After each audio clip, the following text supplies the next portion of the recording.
And always, we like to have interactive and productive sessions. So hopefully our session today will be one of those. I am Dr. Mohamed Abdelhamed, and I'm pleased to start my session with you. Ms. Summer, is there any kind of introduction, or shall I start directly? Please, Doctor, could you just give introduction about yourself? All Please right, I will. introduce yourself. Thank you. I will. I will. All right. We should have S- do this for you, but the case here is not. No problem. No problem. No problem at all. All right. So first of all, let me share the presentation with you.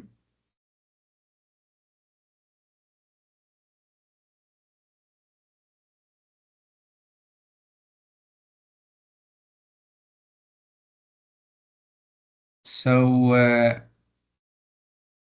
Summer, is the chat box working? No, what we did in the other webinars, Mm, they unmuted themselves and they talk to the speaker once they want, because many of them are not from the organization. yeah. So, yeah. All right. All right. So please, yeah, we give them the permission from the previous presentations that Yes. they can unmute themselves and talk to you. Maybe if they would like to raise hand, and I can be with you as a moderator if you wish. Oh, you're welcome anytime, Summer. Thank you very much. All You're right. welcome. So, my dear colleagues, I am Dr. Mohamed Abdelhamid. I am assistant professor of TEFL curricula and instruction, and I'm PD specialist and teacher trainer at King Abdulaziz University in Saudi Arabia. I've been in the field of English language teaching for about 26 years now, and I'm interested in research in ELT, especially curriculum design and TEFL. So let's get started. So one last question before we start. Everybody, can you see my presentation on the screen? So can Yeah, anyone answer yes, me? doctor. Clear. All right. Anyone That's answer, good. please? Only me. All right. So as you see on the screen, today we're going to talk about metacognition and how we can use metacognitive strategies in EFL classrooms. So I have uh, some topics to talk about today. We're going to define metacognition, and we'll discuss the importance of metacognition in education, and we will see how we can implement metacognitive strategies in EFL classrooms. So, first of all, what is metacognition? Have you ever heard about metacognition? So you can unmute yourselves and answer me if you have any ideas, any information about metacognition. Yes, please. So anybody would like to answer? What is metacognition? All right. So anyway, the term metacognition refers to an individual's ability to plan, monitor, evaluate, and make changes to their own learning behaviors. So students need to plan, monitor, evaluate, and make changes to their learning behaviors. Why? In order to deal with challenges more effectively. So you might have heard about it as thinking about thinking. Generally, when I ask someone, what is metacognition? The most famous definition is thinking about thinking. But the elements of active monitoring and modifying thought processes make it much more than this. Because when I say thinking about thinking, it doesn't involve active monitoring and modifying thought processes. So also, when we talk about metacognition, we need to keep in mind self-regulation, self-awareness, critical analysis skills, and the ability to problem solve. So all of this is metacognition. Now, why is it beneficial in learning, and especially in language learning? Why do we need metacognition? So students with metacognitive skills are able to identify their own cognitive abilities and take charge of their own learning, assess their performance, and identify the reasons behind successes and failures. So when they do something good, they know why they have done this. And when there are some failures, they know the reasons behind this. Also, they can acquire new learning strategies. Moreover, students with metacognitive skills, let's move to language now, may recognize that they have trouble applying some grammar rules. Those students might think about questions they have answered before and strategies they have used to answer these questions. Apply these strategies and assess whether they are working or not. When they use some strategies to answer questions, students with metacognitive skills can assess strategies and decide whether they are working or not. Doctor, I have a Yes, question. yes, please. Do you mean here the strategies that the teacher uses in the classroom? No, I'm talking about students now. Okay. Yes. Yeah. So strategies they use to answer questions. Okay. So also those students, when we teach them metacognitive skills and metacognitive strategies, they may try different strategy if the one they are using is not effective. And they might reflect on how they perform in a task and use this to improve their future work. So if students have metacognitive skills, they might reflect on their performance and they might use this to improve their future performance. So, moreover, metacognition can help students learn editing skills. And this is because it enhances their ability to perform basic cognitive functions.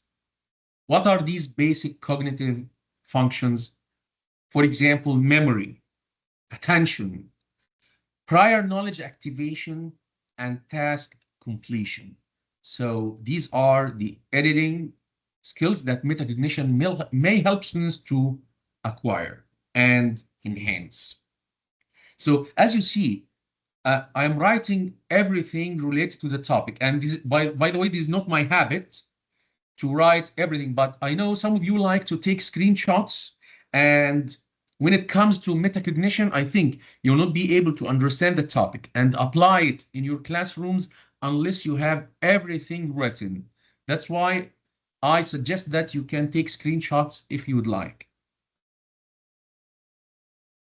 So metacognitive skills are useful across all subjects because they enhance the way students learn as opposed to what they learn. So when we talk about metacognitive skills, we are not talking about what they are learning. We talk about how they are learning, how students learn. And these skills are also teachable.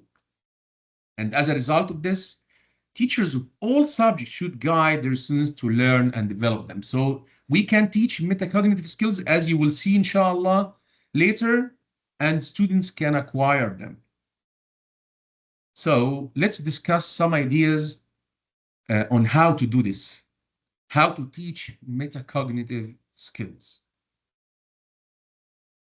So the Education Endowment Foundation suggests teaching metacognition in addition to subject matter, as opposed to holding dedicated learning to learn or thinking skills sessions. Because, some schools and some institutions say, let's assign or allocate some sessions for training students on thinking skills or critical thinking or learning strategies. And, some research find that this is not very practical. It's better to incorporate and embed learning, thinking skills and metacognitive skills in the subject matter, in the lessons themselves. And we'll see how later, inshallah. So these sessions, I mean, the learning how to learn or thinking skills sessions are ineffective because students find it hard to relate generic tips to subject-specific learning. When you give them some generic tips about thinking skills or critical thinking or how to learn, without relating them to the subject matter, to the English lesson, to the speaking activity, to the grammar task, students find it hard to relate them to what and how they are learning. So there are some factors that we need to consider before discussing metacognitive strategies and activities that we use in the classroom. The first factor is how to facilitate metacognitive learning through lesson structure and environment. So our lessons need to be structured in a way that allows students to practice metacognitive strategies. What do we mean by this? We as teachers may split lessons into 4 stages: the use stage, the plan stage, the do stage, and the review stage. And we'll see each and every stage now.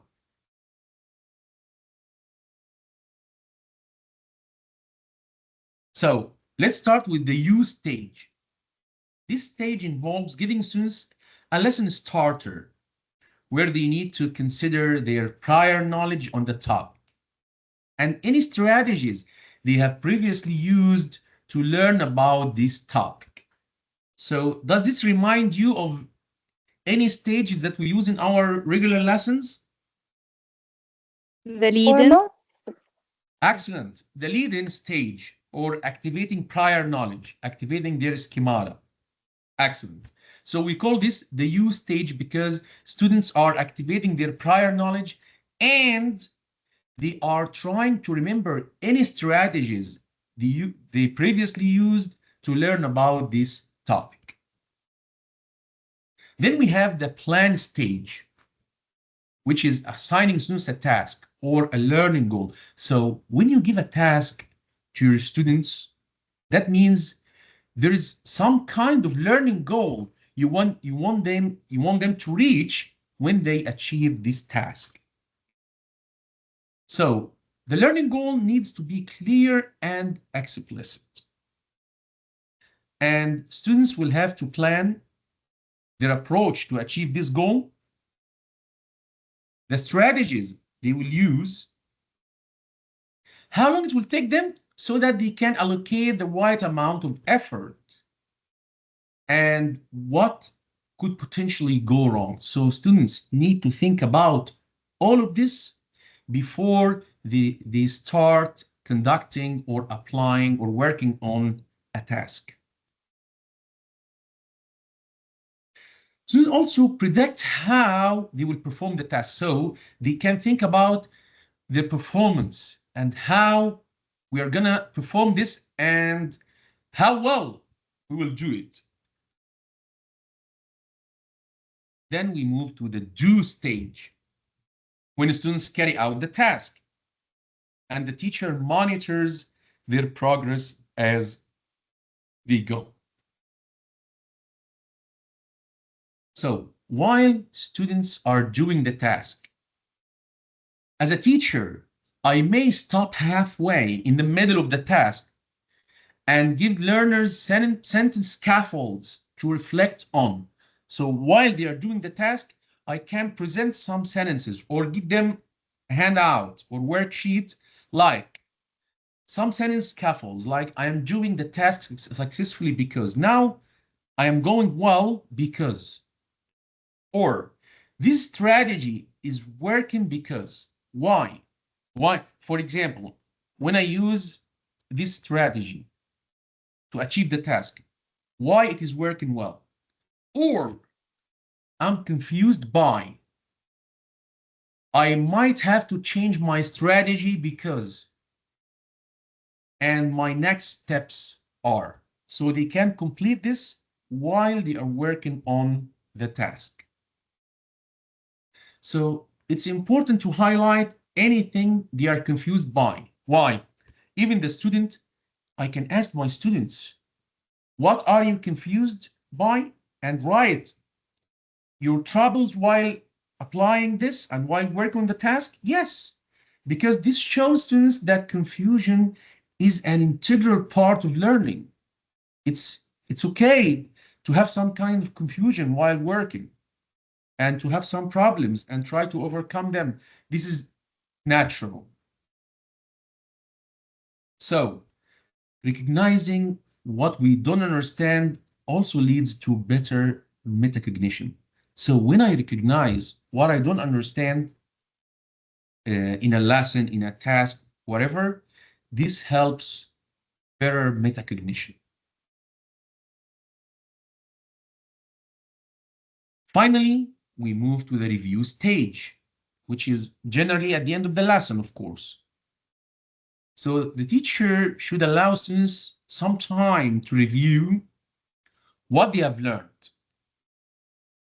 how successful their strategy was in helping achieving their goal. So number one, they say what they have learned, what I learned today, and evaluate the strategies we are using. How successful were they in achieving the learning goal? What went and what didn't go well? So while conducting or carrying out the task, what went well and what didn't go well? And what they could do differently next time.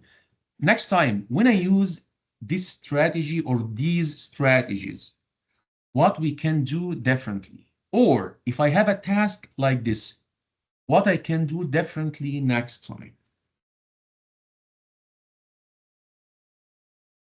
What other types of problems they could use this strategy for? Now, I used this strategy to solve a certain problem. What other problems or what other types of problems I can use the same strategy to solve? So this is the first factor that we need to consider before applying metacognitive strategies. The second factor is provide appropriately challenging tasks. Why?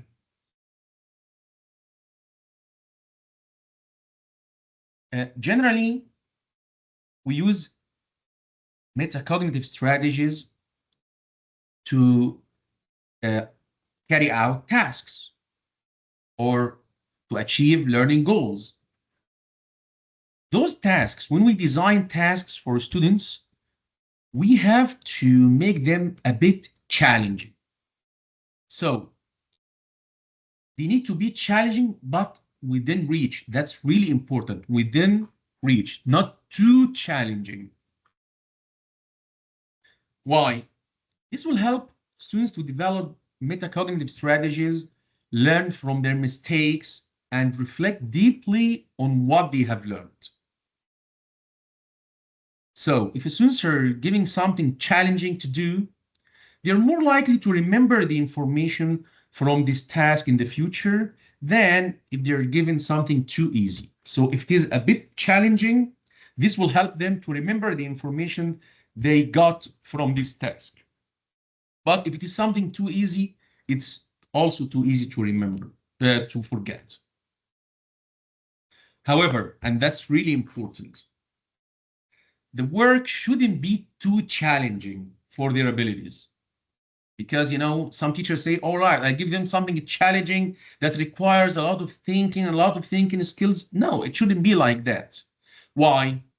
Because if it is too challenging, this leads to cognitive overload. What is cognitive overload? It's where thinking fails because they are trying to hold too much information in the working memory. So Beyond, it's beyond their ability to think. Excellent, excellent. So it should be challenging, but not too challenging. And here we come to a very important point. Teachers need to assess the metacognitive abilities of their students and provide work accordingly. Sorry, what's your name, miss? The one that just said Yeah. beyond their abilities. Mm. What's your Yes, name? Mariam Atrari from Casablanca. All right, Mariam. Okay, thank you very much for your point. And yeah, your point raised this question. Now, is it appropriate task? Is it too easy? Is it too challenging? So how can we assess the metacognitive abilities of our students and provide the task accordingly? So let's see. So we have here a framework for defining the levels of metacognitive learners, which comes from David Perkins. And David says there are 4 levels of learners when it comes to metacognitive abilities. Number 1, we have tacit learners. Who are the tacit learners? They are unaware of their metacognitive knowledge. They know nothing about their metacognitive knowledge. They don't think about any particular strategies for learning, and they merely accept if they know something or not. So if you tell them that they know, they say it's okay. If you tell them no, it seems you don't know, they don't argue. So those are the tacit learners, and this is the basic level of metacognition. Number 2, we have some aware learners. How can I know that my students are aware learners? They know something about the kinds of thinking they do, such as generating ideas. They know that now we are trying to generate ideas or finding evidence, etc. However, thinking is not necessarily deliberate or planned. Okay, that's the second level. And we have, from them, yes, sorry, the teacher yes, can implicit from them, eliciting. So it's eliciting. yes, that's right, exactly, exactly. So, and we have strategic learners. They organize their thinking by using problem solving, grouping and classifying, evidence seeking, decision making, etc. And they know and apply the strategies that help them learn.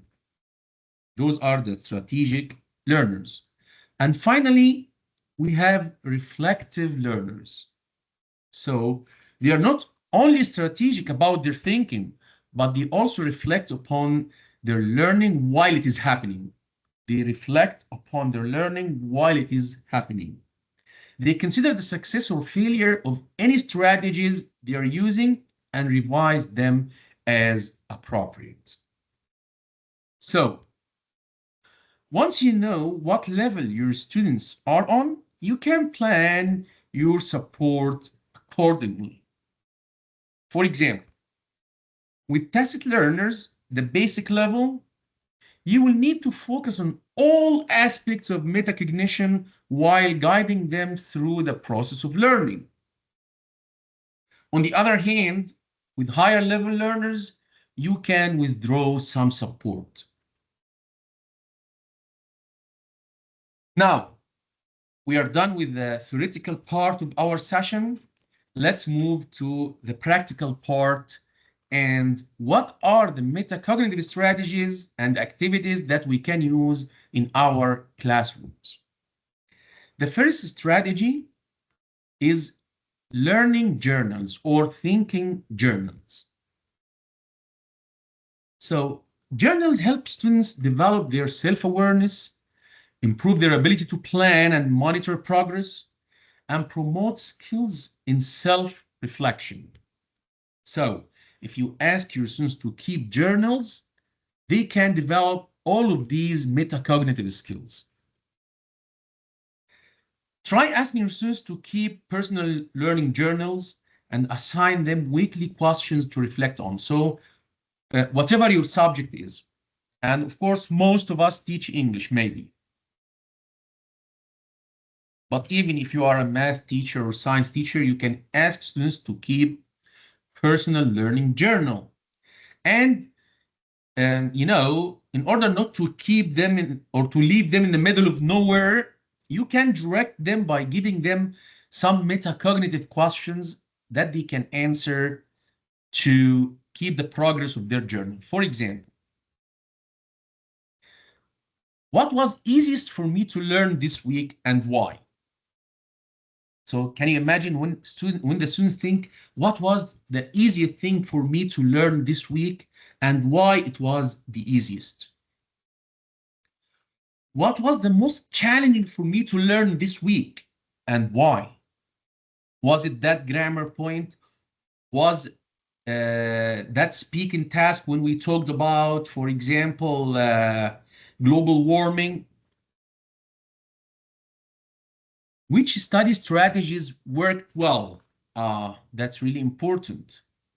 Which strategy worked well with me this week? And which study strategies didn't work well?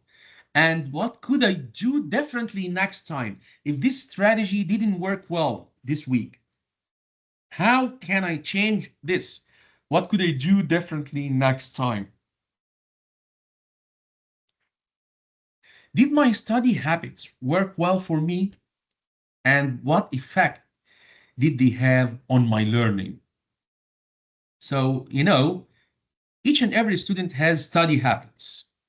So they should question their study habits and ask themselves, are they working well for them, or we need to change some of our study habits?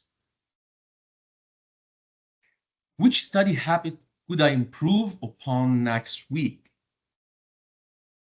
And what are my targets for next week? That's a really important question.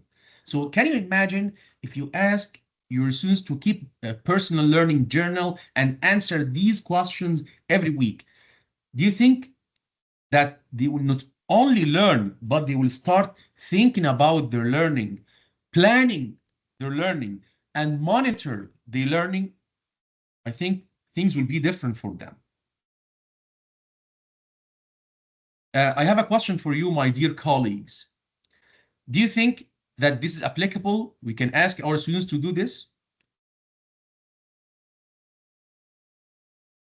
I think in higher levels, Yeah, or maybe it's according to the topic or to the stage. I don't know. all right. But I think even I think we can simplify the questions. Yes, please go ahead. Yeah, I think we can adapt according to the level. We can adapt excellent. some questions according to if it's the low level, we can try to adapt some easy questions for them, and for Perfect. the higher level we can apply them. Yes. Great, great. So, yeah, I can adapt the questions. I can select some questions appropriate to the level and the age, right? Yes. Yeah. Perfect. So the second strategy and the most famous metacognitive strategy is KWL charts. Yeah, but I think that now they are lazy to do that. Okay, we can do it during the class or after the session. So the KWL Right. chart is a way of tracking the you plan, do, review process. So the idea is to create a chart for your students to use with space for them to answer the following questions. What do I know? What do I want to know? What did I learn? So these questions, know, want to know, learn, make up the letters KWL. K for know, W want to know, and L learned. So this is a chart, and you can give it to your students, and they will write here the topic. For example, our topic today for reading is climate change. So ask them to answer what I know about climate change. So the students will start writing their ideas about the topic. And then what do you want to know? What do you want to know about climate change? Are there anything you don't know and you really want to know? You're interested in knowing this? And finally, after the lesson, after the reading lesson, they can write what I learned today about climate change. And you can apply this with different topics, even with grammar. So what I know about present perfect. What do we use it for? What I want to know about present perfect. And what I learned today about present perfect, and so on. So that's one of the best metacognitive strategies that you can use with your students, and I do recommend it. So that's what I have just mentioned, so we don't need to repeat it again. So here, when I talk about the KWL chart, the monitoring stage is not included. But the teacher could ask students to ask themselves their own questions, like how I am doing, and is this strategy working or not? So it's good to reflect on their own cognitive growth. So when they say, before this lesson, I thought that, and now I know that, this is reflection on their cognitive growth. Before this lesson, I thought, and after the lesson, I know that. The third strategy we can use is rules about asking for help. So instead of getting your students to put their hands up as soon as they need help, set some rules that make them more involved in thinking process. For example, you could ask them to go to a fellow student or group of students to discuss it first and only ask you if they can find the answer. So, some students think that the teacher is the only source of information. And as they call us, the knowledge dispensers, the one who knows everything and the one I should, target when I need any kind of information. No, please guide them to ask each other first. Work in pairs. If you have a question, ask your partner or ask your group. And if all of you can't find the answer, please come to me and ask me. But don't always depend on the teacher. What else? We could try getting students to think about exactly what they need to know or which part of the work they need to improve before coming to you as a teacher. And this helps them to practice self-directed learning. So they should know exactly what they don't understand, or they should know the part where they need help. Because, some students will come and say, teacher, I don't understand this task. Teacher, I don't understand this grammar lesson. No, they should know exactly what they don't understand. Maybe your problem is the interrogative part. Maybe this grammar item has 3 usages and you don't understand the second use only. So try to be specific, and this will help students to be self-directed learners.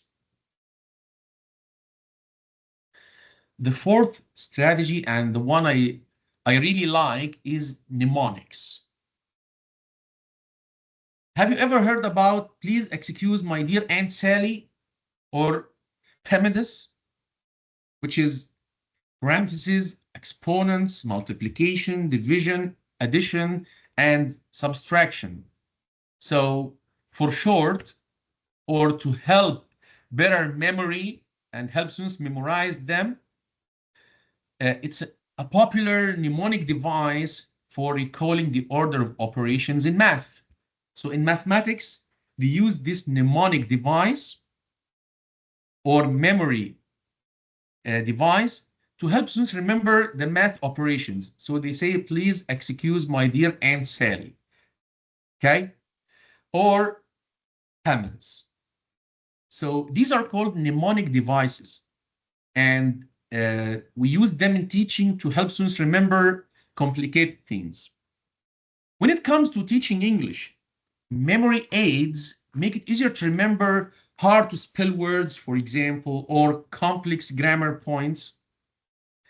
And this, whether that means creating mnemonic device in students' native language or breaking it down into simpler English words. So the goal remains the same, better memory.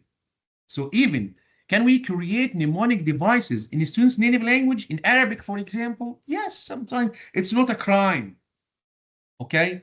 I support the idea that using L1 and L2 classes is okay if it is wise use or when it is the last resort. Of course, not all the time and not most of the time. So anyway, the goal here is better memory.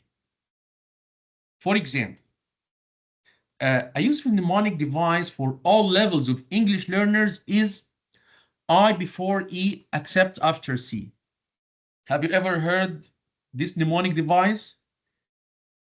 So you can ask your students to repeat this mnemonic device after you. No. I before E, except after C. What do we mean? We mean that it's always, students always confuse the spelling of IE or EI. Some words has IE, like believe, for example. Some other words have EI, like receive. So when do we use IE and when we use EI? So give them this mnemonic device. It's all I before E, IE, except after C. After C, no, it's not IE, it's EI. So once you can get your students to recite the phrase on command, expect those pesky IE spelling mistakes to poof away. So tell them it's I before E, except after C. IE like believe, like relief, but after C like receive and receipt, it's EI. That's a mnemonic device. All right. If someone knows Arabic here, there is, some teachers say what comes after since, it's past simple tense. So they want to tell the students that after since we use past reference, like since 1999, since I was born, since I graduated. So they create mnemonic device. What comes after since? It's past simple tense. All right, and so on. Of course, for example, the song A, B, C, and LMNOP, and so on. These are mnemonic devices. So the fifth strategy we are using today is exam wrappers. What are exam wrappers? So these are worksheets containing reflective questions that help students to think about their performance in a test or exam. So some reflective questions we give students to reflect on their performance in the exam. So these questions or exam wrappers could be given to students before and after receiving their results and feedback. The worksheets given before the exam or before receiving the feedback, because you might provide feedback on their performance. Before the feedback, questions may ask students to think about how they prepared for the exam. For example, which strategies they used. The ones given after the feedback, now I provided my feedback to students after the exam. So I should ask students to reflect on their mistakes, the mistakes they made, and how they could prepare differently to ensure greater success in the future, which helps making them strategic learners. So these are exam wrappers.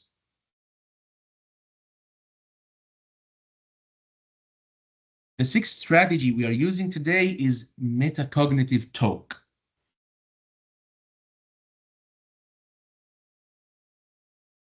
So metacognitive talk involves talking about your thoughts while carrying out a task.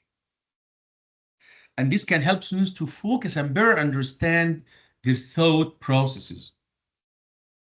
So you as a teacher could implement this by first modeling how to do it.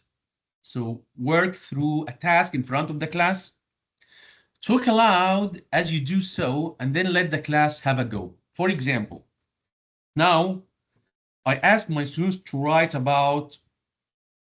paragraph about their last summer vacation. So as a teacher, I may start modeling. I stand in front of the class and I say, all right, what could be a good topic sentence to start this paragraph? Yeah, I will say, last summer I traveled to London. Okay, then what are the supporting details? I'm going to write about who I went with, when I went, and who went with me. Yeah, what I did there, was it interesting or not? Did I enjoy it or not? Yeah, good. So I will write these points in the outline. Let's start. So now I am teaching them the thinking skills, how I am thinking. And I ask my students to talk their thoughts. So, and this is called metacognitive talk. So the questions your students should ask and answer aloud, like, what do I know about this topic, for example? They ask themselves, they say the question aloud. Have I done a task like this before? What strategies worked well last time?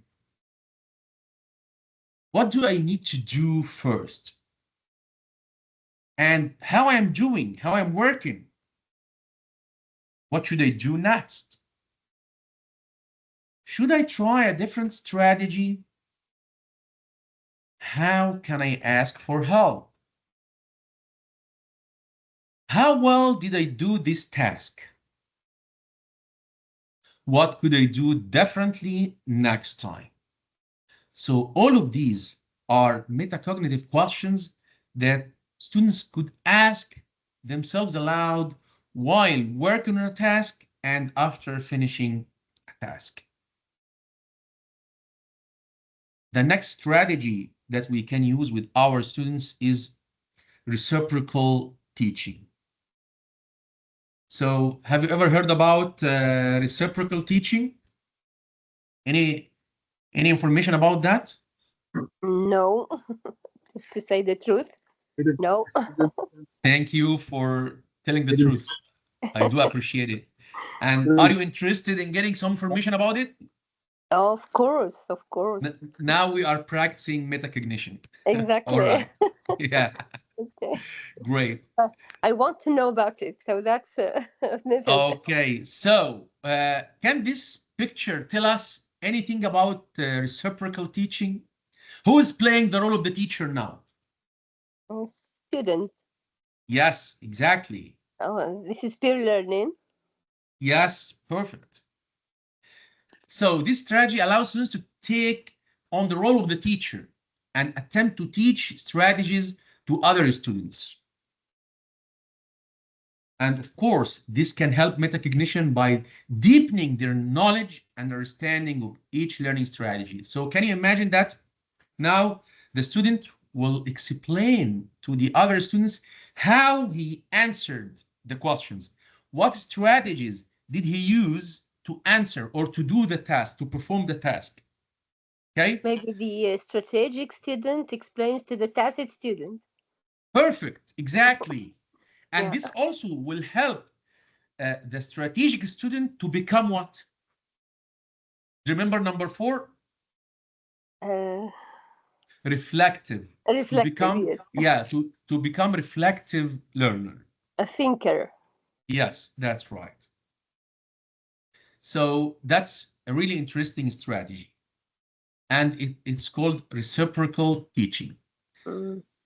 By the way, even if you ask one of the students to come and teach the lesson or to prepare the lesson at home and come to teach to do some micro teaching, come and teach before the 5 minutes, for example, before you start the session. That's also reciprocal teaching. All right. We have a strategy called traffic lights. So students could use this strategy to signify what they found confusing or challenging in the lesson. So if this point is challenging, the students will choose red. What made them think differently about something? And that's amber. What they understood well, and that's green. So they could fill in a traffic light worksheet answering these questions at the end of the lesson, or we can use something different. We can use, for example, smiling, frowning, neutral faces to do the same thing. For something I understood well, smiling face. If something I didn't understand or found it too challenging, frowning face. And if something that I could think about differently, neutral face, for example. Okay. Them down. So yeah. Emojis. Yeah. Again, please. I said thumbs down or emojis. Exactly. So this might be a good strategy for encouraging metacognition in the primary classroom with young learners. Mm. The one before last is feedback. And as you see here on the screen, we have two kinds of feedback we provide to our learners: positive feedback and negative feedback. First of all, it's really important to provide feedback to your students so that you can help them understand how well they are performing a task, and they know how they can improve their performance.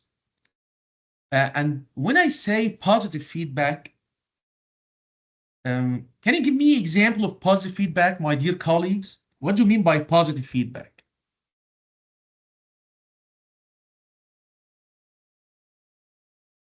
Because we have For positive feedback. example, after the speaking, I might say, okay, I heard blah, blah, blah. That was really good. Yeah. Yeah. Yeah. So when you say that was really good, you're doing what now? I'm giving them positive feedback about what they've done. Great. When I say great, excellent, And good after job, what do we maybe call after, this in the sorry, class? maybe after when you correct a paragraph and you say great. Yeah. So I heard someone It's saying a way to praising. encourage the students. Yeah, Sorry? praising, encouraging the Yes, encouraging and perfect. praising the students. Exactly. Praising and encouraging. That's positive feedback. That's a kind of positive feedback. So when I praise my students, this will encourage them to do better and to appreciate their work and try to participate more in my class. So encouraging, praising is a kind of positive feedback, which is really important. But you should use it wisely, because some teachers always say, excellent, great, good job, when the student answers very simple question, an easy question. So, I mean, don't overpraise them, but at the same time, you should praise them. I mean, yeah, you can use exaggeration if the student is low achiever or backward student, so you would like to encourage him or her. Yeah, no problem. But I mean, we should use it wisely in order not to lose the value of it. On the other hand, negative feedback, which is discouraging, or for example, blaming a student in a hard way, okay? Or sometimes, unfortunately, some teachers say, no, that's not right, when students give wrong answer. Please, please, please, don't say no, that's not right, this answer is wrong, because this is discouraging. It inhibits students. You are telling them, don't answer again, don't participate in my class again. So, I say but sometimes Yeah. Somebody can help. Who can Yeah. help? So yeah, please, yeah. What are other solutions? Instead of saying no, what can we say? Try again. Perfect. Yeah. I'm not sure about this. Does anyone have a different answer? Yeah. All right. So yeah, can you give me another answer? Can you Yeah. think about it again, Mohammed? I will listen to you again. Think about. Please try to think about the different answer. And when I Do get not. different answer from other students, I can ask Mohammed to give the same answer again, and they say, "Good, Mohammed. Yeah, that's what I mean." We can All say, right. do you agree or not? Perfect. Yes, great. Do you agree? I can ask students, do you agree with this answer? Do you have a different answer? And so on. And you know, some teachers do something which I really like. They ask students before I start eliciting answers from students. Now I give them a task. It's multiple choice questions, for example, and I give them 3 minutes to answer. Before I start eliciting answers from students, I give them 1 minute to work in pairs or in groups and check the answers together. Share your answers, share your ideas, and ask each other, why did you choose this? Why didn't you choose B? Why do you think C is the correct answer? So when I start eliciting answers from students, now almost everybody got the correct answer, and everybody will be, encouraged to participate, and they will raise their hands up because now they are sure about their answers. All right. Mhm. So yeah, why? Please, I advise you to do that before you elicit answers from students. Just ask them to share their answers, to work in person groups and discuss their answers and learn from each other and provide feedback to each other. Because here, our purpose is not to give a correct answer or wrong answer. Our purpose is learning. So I hope you got my point here. Oh Um, yes, like think pair pair. yes, that's right, exactly. Also, goals is a very important metacognitive strategy. So we should encourage our students to set their own goals. And it's one of the best ways to help them monitor their learning progress and realize if they need to make any changes. So we need to make sure that their goals are challenging but realistic. And they focus on developing learning and building skills. So when we encourage our students to write their own learning goals, we have to make sure that their goals are challenging but realistic, and they focus on developing learning and building skills. So to finish this topic, our conclusion: encouraging metacognition in the classroom is a way to ensure that our students are learning effectively. Metacognition will help them all along their life by developing their resilience, memory, self-awareness, reasoning skills, and problem-solving abilities. And that's why I recommend teaching metacognitive skills in EFL classrooms and in all subjects. Thank you very much. I hope you enjoyed my presentation. And if you have any questions, I am all ears. These are my resources, and these are my contact details if you'd like to contact me anytime. Thank you very much. Thank you so much. I You're loved welcome. this presentation, and I'm going to practice this metacognitive learning. Thank you very much, Miss Mariam, right? You're Mariam, right? Yes, exactly. Yeah, and thank you very much for your active participation in my presentation. And thank you so much to you. Thank you so much. Thank you. You're welcome. Mohammed. Yes. Thank you, Thank Mariam, you. for attending. And we have another guest. I think Dr. Mohammed, you know him, Mr. Who is Rabia. that? Sorry, again? Yeah, Rabia. Mr. Oh, Rabia. Mr. Rabia. How are you doing, sir? Hello, Dr. Mohammed. I'm very Alhamdulillah. well, thank you. What about I you? hope I hope you enjoyed my presentation. For sure, I enjoyed it very much, and I am very thankful to you. Wallahi, it's nice seeing you today, Mr. Rabia. And I it's a I pleasure can't having you express today. can't express my pleasure for seeing you today because I saw you in an conference last time in Cairo, but I told you that I will call you later, but I forgot because of the work and the full responsibilities. You are always welcome, Mr. Rabia. You're always welcome. Thank you very much, Dr. Mohammed, for your fruitful information. You're welcome, brother. Jazakallah khairan. I wish you all the best. Same to you, brother. Same to you. All right, guys. Do you have any questions? Every time I attend one of your sessions, so I take away something from you. And today I have taken many things, honestly. MashaAllah, tabarakallah. Jazakallah khairan, Summer. Wallahi, that's very kind of you. And your comments always, make my day. Thank you very much. I Yeah, do thank you You so are appreciate it. much. welcome, doctor. I didn't know the term itself before. I knew some of the strategies like KWL and something like that. But يعني I liked the whole thing itself, and yes, inshallah I might try it. يعني. Thank you. Wallahi, I'm so happy to hear that, Ms. Shuru. Yes, I'm happy that you got something from my presentation and you're sure. gonna Yes. apply it. Mm-hmm. Ms. Shuru, what's your full name? Shuru, what? Yeah, شروق خالد. All right. Okay. Nice to meet you, Ms. Shuru. Thank you. The pleasure is mine. All Dr. right. Mohammed, Yes, Mr. Abdelaziz. could you send the PDF or memorize this session because I didn't attend from the beginning.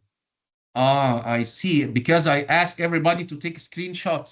Okay, I will discuss this with Ms. Summer and I'll see if we can share it with you. Anyway, you deserve it.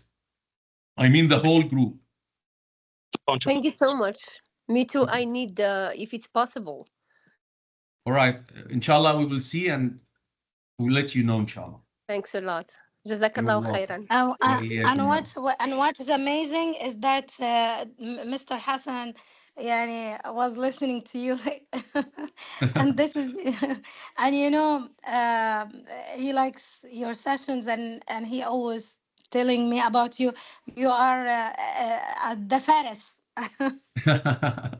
Wallahi, it's a pleasure, hearing this, and it's a great honor for me to have Mr. Hassan as one of my audience, wallahi. Alhamdulillah, this is because you are doing um, uh, your work. I can't say you do great work because you do more than having saying a word that this is great. MashaAllah, we are grateful to you. Always informative, always we get something from your, and the most important thing, it's applicable. So it's doable, really. We can do it. We can apply it in our classrooms. Thank you, Ms. MashaAllah. Summer. Thank you, Jazakallah khair. And yeah, that's what I always try to do, that, the takeaway from my sessions are things that we can apply to help our students perform better, inshallah. And this topic is very hard. Honestly, at the beginning of the session, I say, oh my God, this topic is very hard. Oh my God. And then you make it very simple, more than expected. Inshallah. Thank you very much. I'm so glad to hear that one. Yeah, metacognition, of course, is a big topic. And it's our job as teachers and trainers to try to facilitate complicated topics. Thank you, Doctor. Thank you so much. So anyone, dear colleagues, would like to say something to Dr. Mohammed before ending the session? Yeah, it's time to go to bed. Yeah, it is. To go to Yes. support. Yes. All right. Thank you very much for having me today. And it's always a pleasure to be with Irtiqa International Academy and your fans, Ms. Summer. Thank Thank you, you so Doctor. The much. pleasure is mine. Thank you very much and see you later, inshallah. See you. Assalamu شكرا alaikum. حفظك الله.